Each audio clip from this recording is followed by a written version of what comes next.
यहाँ का वोटर जो था वो मोदी जी के पक्षधर में रहा करता था, राष्ट्र के हित के हिसाब से सोचते थे। लेकिन अब यहाँ हमारे यहाँ पे जब जो फाइट हो रही है वो कास्टिज्म बेसिस हो रही है। करें तो जातिवाद के ऊपर, हाँ, कुछ जातिवाद अब हावी हो गया है यहाँ पे और पार्टीवाद अभी नहीं। लेकिन मोदी जी ने एक राष्ट्र को विश्व में एक अलग पहचान दी है। एक हमें थोड़ा सा एक सीना छाती चौड़ी करके सिखाया है। यहाँ पर सब कमल के फूल को ही मतदान मोदी जी की जो योजना है, चाहे किसान योजना कह दूँ, चाहे स्वच्छ भारत अभियान कह दूँ, हमारे यहाँ के नेशनल हाईवे देख लो आप। तो पहले यहाँ पहाड़ में जैसे एरिया से जोधपुर जाने में 6 से 7 घंटे लगते थे, अभी हम 3 घंटे में आराम से पहुँचते। गाँव तक सड़कें पहुँच गई। भारतमाला योजना के तहत किसान निधि योजना में किसानों को संबल देने के लिए पैसा आ रहा है। आज बड़ी बड़ी मुद्दे जो धारा 370 है वो केंद्र सरकार द्वारा हटा दी है। महिलाओं के उत्थान के लिए 3 तलाक तलाक वाला कानून खत्म कर दिया है। ऐसी कई योजनाएं उनको लेकर हमको मोदी जी में युवाओं से मेरी गुजारिश रहेगी कि पिछले 10 साल के मोदी जी के कार्य को देखते हुए हमें वर्तमान में सभी को मोदी जी को समर्थन देना चाहिए। वर्तमान में युवाओं से मेरी जो भ्रष्टाचार को लेके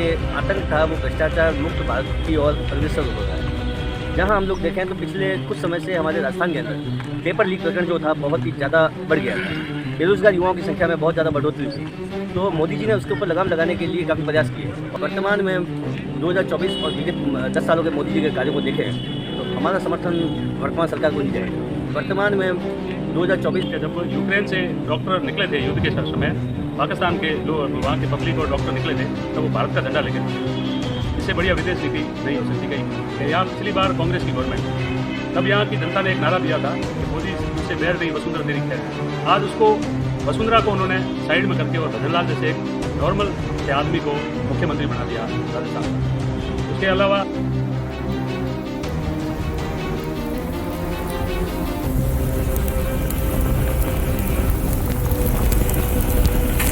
और हम स्थित हैं राजस्थान के बाड़मेर क्षेत्र में, जहां पर 2024 के लोकसभा इलेक्शन है और हम जानेंगे जनता की राय। भाई साहब, सबसे पहले अपना नाम बताइए।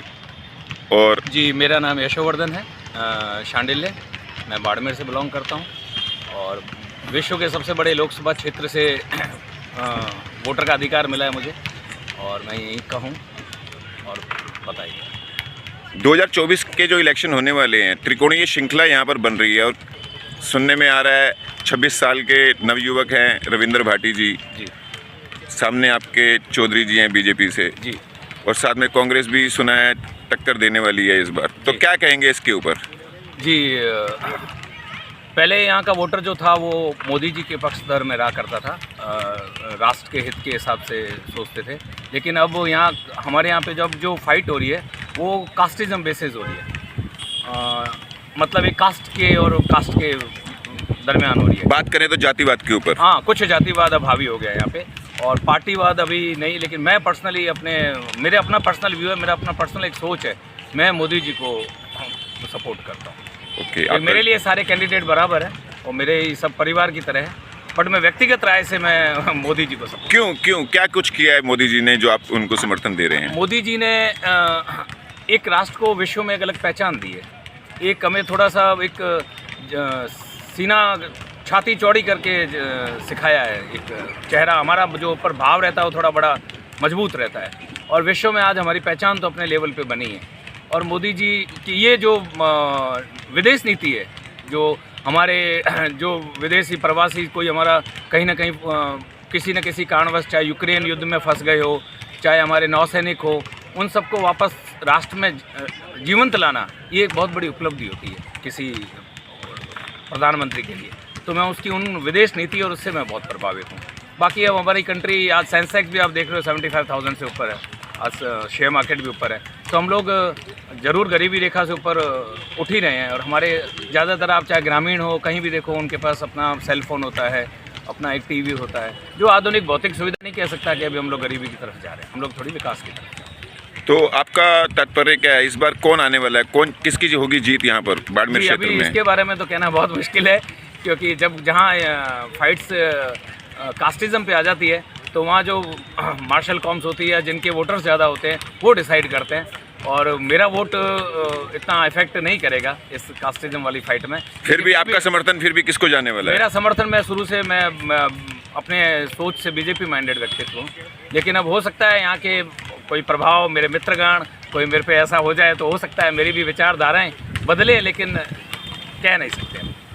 ओके। अभी कह नहीं सकते। आपका क्या कहना है इस बार 2024 के लोकसभा इलेक्शन के ऊपर? मेरा नाम बता देता हूँ आपको, दरबार सिंह भायल है। लोकसभा चुनाव में जो केंद्र की नीति है उसके अनुसार हमारे यहाँ पर सब कमल के फूल को ही मतदान करें। तो मोदी जी की जो योजना है, चाहे किसान निधि योजना कह दो, चाहे स्वच्छ भारत अभियान कह दो, हमारे यहाँ के नेशनल हाईवे देख लो आप, जो पहले यहाँ पहाड़ में जैसे एरिया से जोधपुर जाने में 6 से 7 घंटे लगते थे, अभी हम 3 घंटे में आराम से पहुँच सकते हैं। गांव-गांव तक सड़कें पहुँच गई। भारतमाला योजना के तहत किसान निधि योजना में किसानों को संबल देने के लिए पैसा आ रहा है। आज बड़ी बड़ी मुद्दे जो धारा 370 है वो भी केंद्र सरकार द्वारा हटा दी गई है।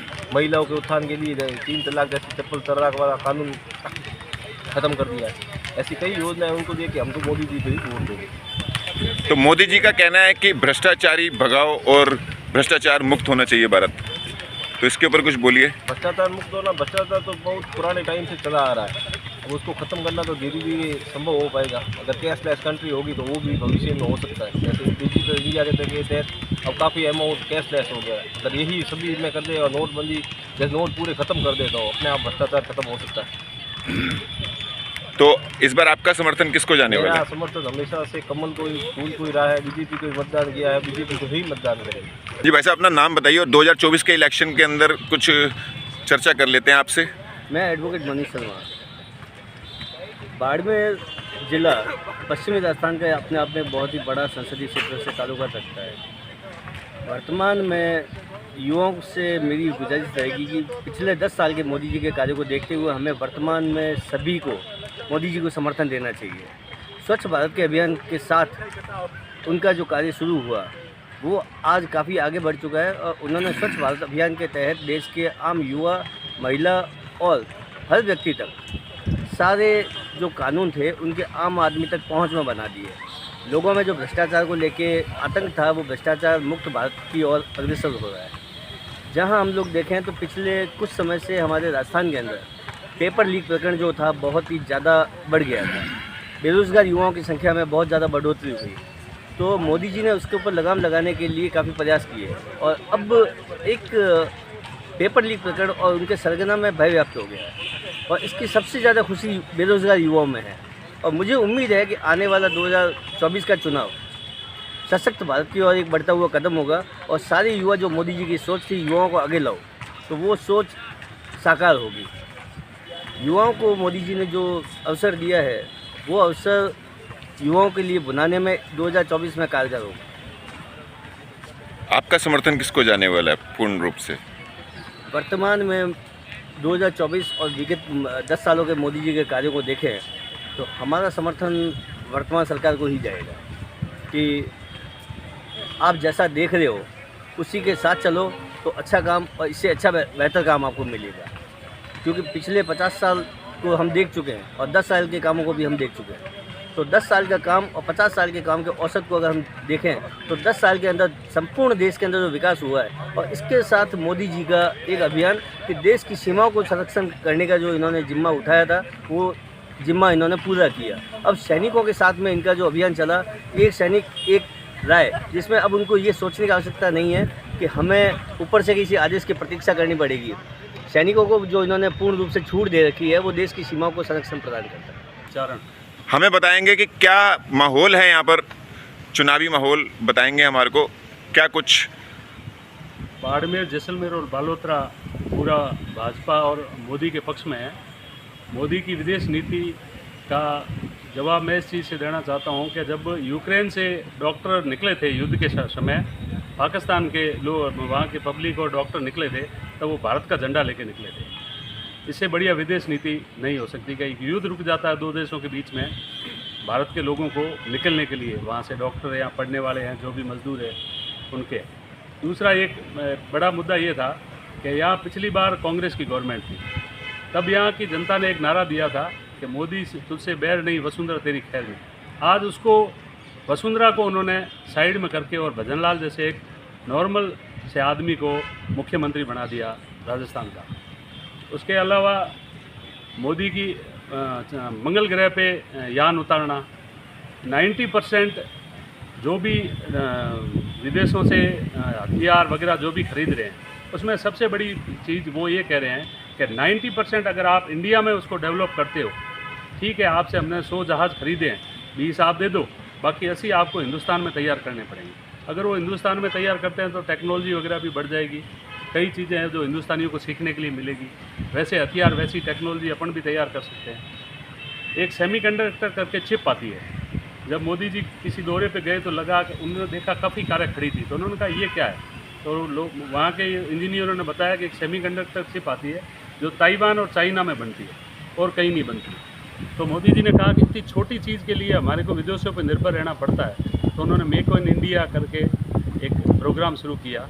उसके तहत अब वो चिप, सेमीकंडक्टर चिप का गुजरात में और मद्रास, चेन्नई में भी प्लांट शुरू हो गया है, जहाँ बहुत बड़े लेवल पे वो बननी शुरू होगी। ऐसी कई प्रकार की नीतियाँ हैं। और मोदी जी की अभी मीटिंग के बाद में जिस कैलाश जी तीसरे नंबर पे थे, आज वो पहले नंबर पे आ गए हैं।